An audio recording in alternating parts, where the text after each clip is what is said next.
In recent years, foundations have devoted increased attention and resources to providing assistance beyond the grant, but not much is known in terms of what is actually provided to grantees or the impact of those efforts.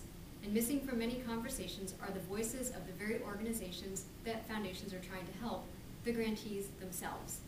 So we came to this research with 4 questions. What are the attitudes and behaviors of foundation CEOs and staff regarding the provision of assistance beyond the grant? Second, what types of assistance are grantees receiving? And third, how do they view this assistance? Fourth, how can foundations be most effective in their provision of assistance beyond the grant? To answer these questions, we looked to 3 sources of data. We surveyed CEOs and program staff at foundations with $100 million or more in assets, and we looked to our database of grantee surveys. Between the spring of 2004 and the spring of 2007, we surveyed over 20,000 grantee organizations. We asked them approximately 50 questions, and among those questions, we asked them whether or not they received assistance beyond the grant from their funder, and if so, what had they received? On this slide is the list of 14 activities we asked grantees about on our survey.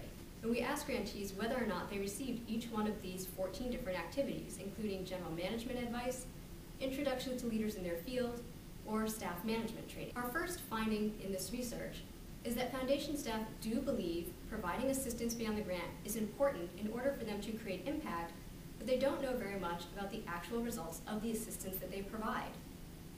The majority of CEOs, shown here in red, and program staff, shown in gray, said they do believe providing assistance beyond the grant is important in order for them to be able to achieve their own programmatic goals, as well as for grantees to be able to achieve their own goals. But only a third of foundation CEOs and program staff said that they always follow up to understand the impact of the assistance they provide, and only 10% of those CEOs and program staff said that when they do follow up, they look for evidence of change related to the assistance that they provide. Our second finding is that the majority of grantees of a typical large foundation are not receiving assistance beyond the grant. Here again, you'll see the list of 14 different activities about which we asked grantees on our survey. The most frequently provided forms of assistance include the encouragement and facilitation of collaborations, funders providing insight and advice on grantees' fields, and funders providing strategic planning advice.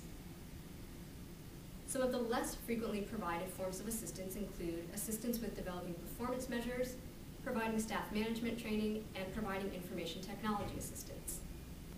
And we were curious to know if there were patterns, either in the types of assistance or the amounts of assistance that funders were providing to grantees. And we learned, in fact, that there were 3 different patterns of assistance that funders were providing.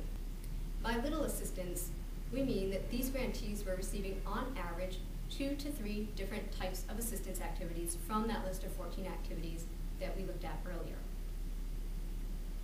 13% of grantees were receiving mainly advice from their foundation funders. 11% were receiving some management assistance, and 6% were receiving seminars, forums, or convenings. On this chart, you'll see the 56% of grantees in gray receiving no assistance.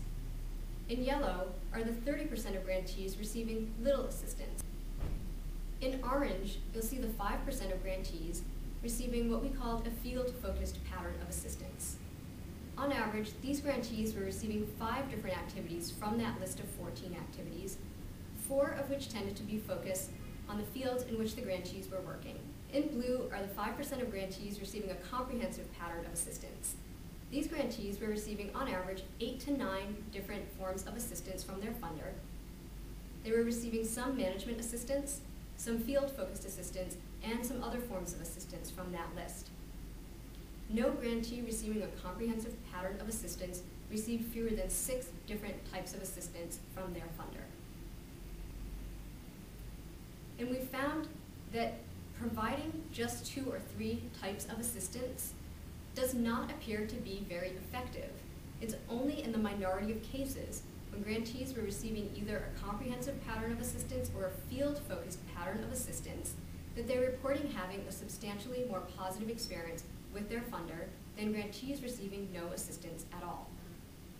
I'd like to focus in first on those grantees receiving a comprehensive pattern of assistance.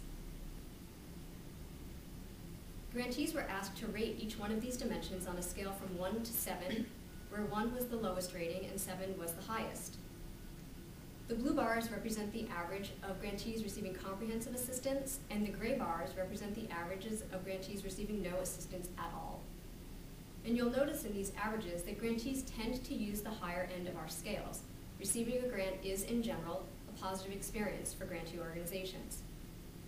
But despite the fact that grantees tend to use the higher ends of our scale, we see statistically significant and meaningful differences in the experiences that grantees receiving comprehensive assistance have when compared to grantees receiving no assistance at all. Grantees receiving comprehensive assistance perceive their funder to have had a greater impact on their organization, better quality interactions with their funder. They perceive their ability to sustain the work beyond the funding period as greater than grantees receiving no assistance at all. They see the funder as being clearer in its communication of its goals and strategy, and advancing the state of knowledge in the field more. They rate their funder as being more helpful in selection and evaluation processes and affecting public policy in their fields more so than grantees receiving no assistance at all. Turning now to those grantees receiving field-focused assistance, you'll see a similar pattern here, and that grantees receiving field-focused assistance are also having a substantially more positive experience than grantees receiving no assistance at all, though on fewer dimensions than those grantees receiving comprehensive assistance. Program staff that provide assistance to grantees in the ways that I just discussed, in a comprehensive way or a field-focused way, tend to be managing fewer active grants and providing larger grants. For example, at foundations where higher proportions of grantees are provided with comprehensive and field-focused assistance, program staff tend to be managing fewer than 30 active grants, and they provide a median grant size of over $100,000. At foundations that are providing assistance in these ways to the lowest proportions of their grantees, foundation staff tend to be managing over 80 active grants and providing a median grant size of less than $25,000. Foundation staff told us they do believe providing assistance beyond the grant is important in order for them to be able to create impact, but they don't know much about the impact they're creating through providing assistance beyond the grant. The majority of grantees of a typical large foundation are not receiving assistance beyond the grant, and of those that are, they tend to be receiving very little. But providing only a little bit of assistance beyond the grant does not prove to be very effective to grantees. It's only in the minority of cases when grantees are receiving either a comprehensive or field-focused pattern of assistance that they reported having a substantially more positive experience with their funder than grantees receiving no assistance at all. And finally, providing assistance in these ways that make a difference to grantees requires a significant investment on the part of the foundation, both in terms of time and in terms of grant size. And we believe there are some important implications from this research. First, that funders should consider the provision of assistance beyond the grant in light of their goals and strategies. What is it that a funder is trying to achieve, and what is their strategy to achieve those goals?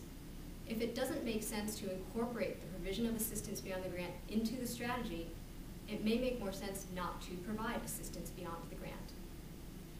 And though there may be examples of individual foundations providing assistance beyond the grant in other ways that prove to be effective, this field-wide research indicates that it's only when funders provide assistance in either a comprehensive or field-focused way that it does really make a difference to grantees.